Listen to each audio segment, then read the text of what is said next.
me, I think, is bringing Alaskan literature to bringing it to life.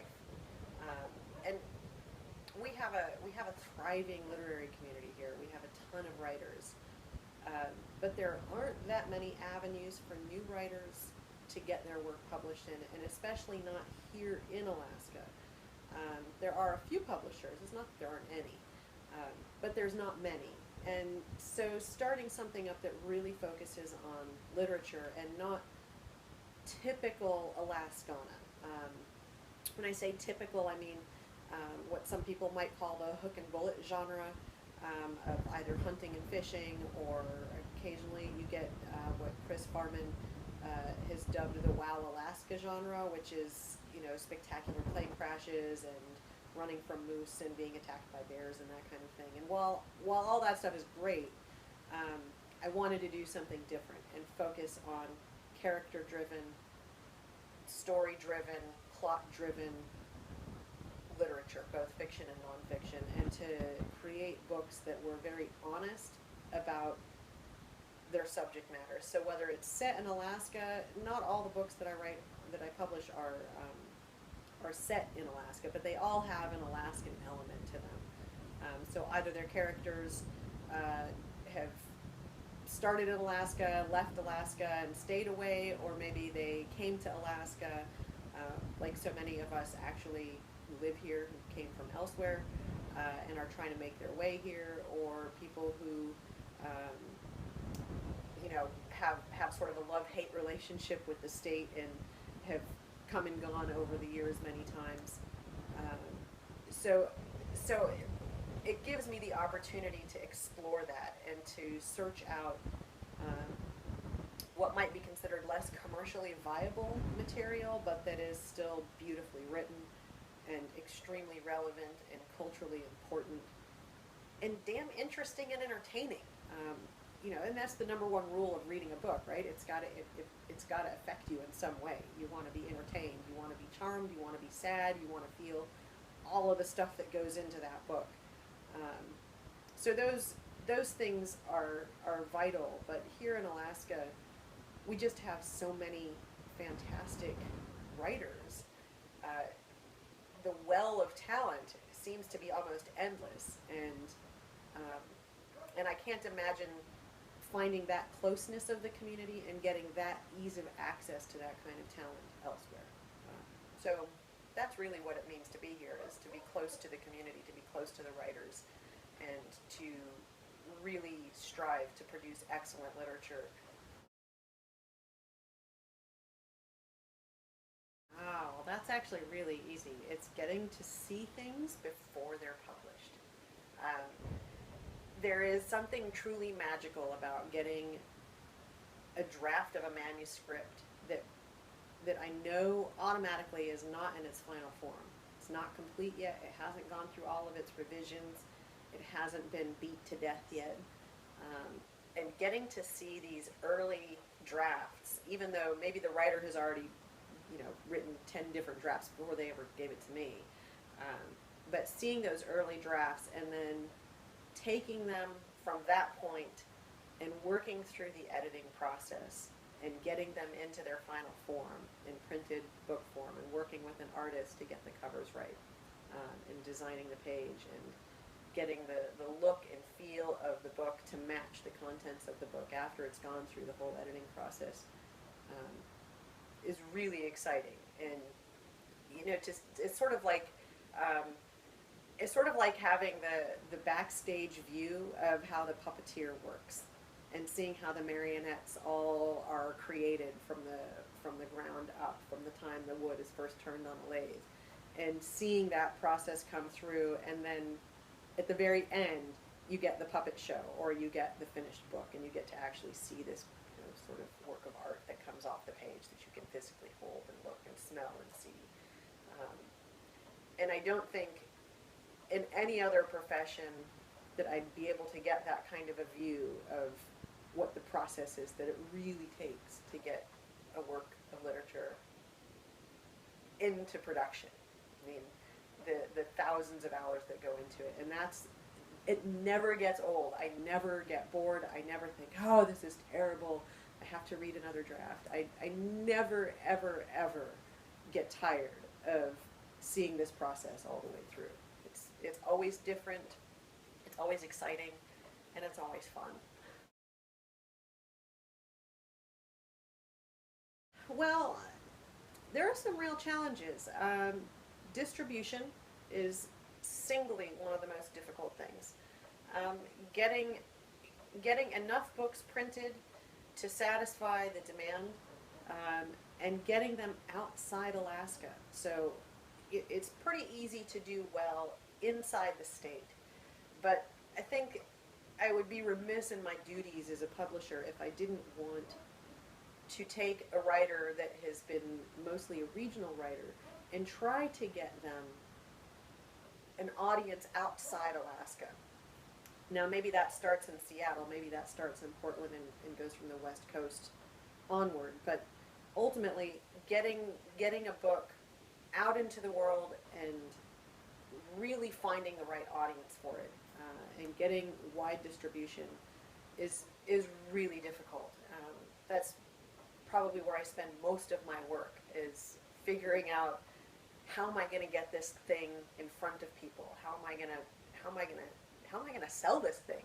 You know, once I fall in love with it, I want to sell it. I want to get it out there.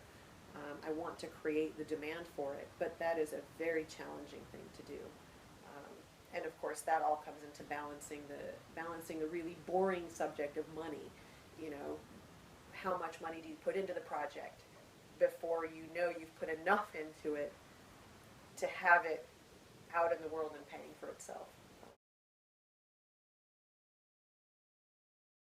You first have to have a lot of love of reading. I think that's the first thing. And second, um, to be willing to work as an editor, whether for another publisher or whether starting off on your own, which is how I started off. I started editing other people's work for fun. And then somebody said, you know, you ought to just start a publishing company. In fact, it was the very first author that I published, Jim Sweeney, who said, you have an interesting name, Varid. You know, it's an interesting name. People will remember it.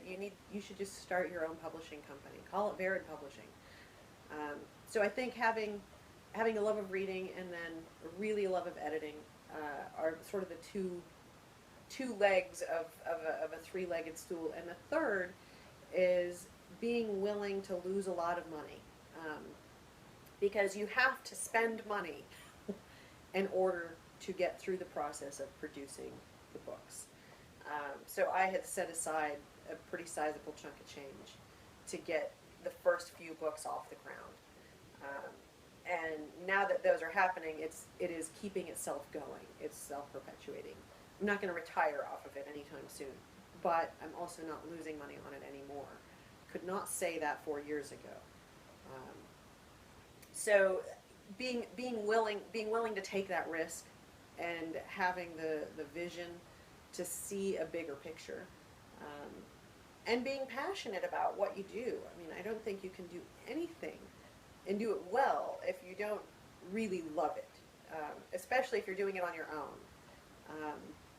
You know, when you work with a bigger organization, you have the support of the organization that when you get down, you know, or you're not feeling very inspired, the organization can kind of be there as a support. But if you're a one-person operation or a very small operation, and you start to kind of get lost in the weeds, you have to really dig deep to remember why it was you started doing what it is you're doing and why it's important, and to constantly remind yourself that the work you're doing is good and valuable and needed. Um, the other sort of behind the scenes support for this is actually from the local distributor, and I could not have gotten into becoming a publisher had I not spent years working for them, and I still work for them at Todd Communications. And they are the primary distributor for our books, and that could not happen without their support. So having connections within the publishing field, and within the distribution network that's available here in Alaska is very, very critical to making it go. So one of the things for anybody who's not entirely aware of what the writer's block is or what it will be a fully independent bookstore focusing on new books and Alaskan-based authors and Alaskan literature. It will also include all of the well-loved favorite classic literature as well as best-selling literature. In other words, a comprehensive bookstore. Um, but it will also incorporate a performance space for readings and music performances, and we'll have a full-service restaurant with beer and wine as well as fantastic coffee, and we'll be open late into the night. So we're hoping to have our hours be something between opening at 7 a.m. and closing at midnight so that you can actually get a cup of coffee late at night if you want to, or see a new singer-songwriter or see a new reading. So that's the basic scope of it. There will also be meeting space for people that need to have some kind of conference room space. There will be meeting space available for workshops or for gatherings, and myriad other uses that we can think of for the space. Mostly, we want it to be a place within the community that families with children or without children can come to at any time of day and be surrounded by fine literature and great food. And be comfortable and have a place that you can set your laptop up, bring in a notebook, not just read, get some writing done, do a little work, have your Wi-Fi and internet, and be able to be in an environment that facilitates creative work. So those are the really big goals for it. What we need is community support. We need ongoing and continued and sustained community support right up until the doors open, and then we need people to come through the door and actually show up on the day that we open and continue coming in. We have a partnership right now between myself and Kathy McHugh, who a lot of people are familiar with around town. She's a physician at ANMC, and she has been instrumental in helping to get this off the ground. Right now, we're still working through funding, and that's going to be the biggest. That is the biggest challenge, is getting the funding secured and getting things really, getting it closed so that we can actually bring in the bulldozers. That's when we get excited, is when we see the bulldozers show up. So, as I mentioned, it's an important project. We don't have anything like that in Anchorage. We don't have a late night coffee shop and bookstore together that's really available for events. We just don't.